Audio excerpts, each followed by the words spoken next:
Hi everyone, today in this video I will show you how you can fix the connection reset error in Google Chrome in 3 easy steps. To get started, simply search for Internet options. From here go to the Connections tab, then click on LAN settings. From here uncheck the proxy server and save the change. Now search for View Network Connections. Go to the properties of the network you are connected to. Then select IPv4 and click on Properties.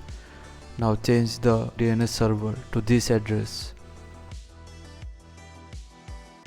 and save the change.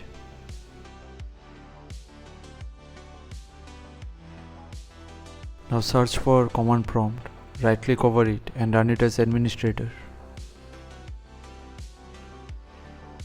Now type this command and hit enter.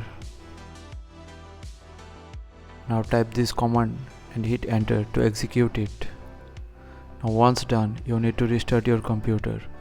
So after restarting your computer, you won't get the issue further.